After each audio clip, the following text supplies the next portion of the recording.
Price தலாட் ஒரே ஒரு வசனத்தை கூட காண்பித்துக் கொடுக்கிறேன். எபேசியர் 6வது அதிகாரம் 1வது வசனம்.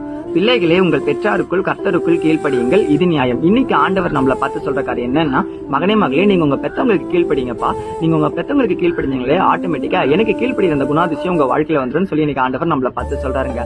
கீழ்ப்படிறது அப்படின்னு பாத்தீங்கன்னா, அம்மா அப்பா சொல்ற வேலை நான் செய்யறேன், வீட்டு வேலை செய்யறேன், சாமான் தொலைக்கிறேன், எனக்கு பிடிக்காத வேலை தான் இருந்தாலும் எங்க அப்பா சொல்லிட்டாங்க அப்படின்றது ஒரு காரணம் அந்த வேலைக்கு நான் போயிட்டு இருக்கேன்னு சொல்லிட்டு சில காரியங்கள் நம்ம வீட்டுக்காக செய்யறது எல்லாமே கீழ்ப்படித்து நினைக்கிறோங்க. கிடையாதுங்க.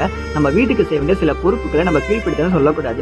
கீழ்ப்படித்தல் அப்படின்னு என்னன்னு பாத்தீங்கன்னா, நம்மளால நம்ம அம்மா அப்பா வெட்கப்படக்கூடாது, நம்மளால நம்ம அம்மா அப்பா தலை குனிஞ்சு நிற்கக்கூடாது, நம்மளால நம்ம அம்மா அப்பா துக்கம் அடையக்கூடாதுங்க. எந்த இடத்துலயுமே அவங்களுக்கு நம்மளால எந்த கஷ்டத்தை நம்ம கொடுக்க கூடாது. அதுதாங்க உண்மையான கீழ்ப்படித்தங்க.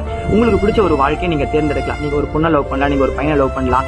உங்களுக்கு அம்மா அப்பாவுடைய சம்மதத்தோட நீங்க அந்த வாழ்க்கையை நீங்க தேர்ந்தெடுத்தீங்கன்னா அது கீழ்ப்படித்தல்.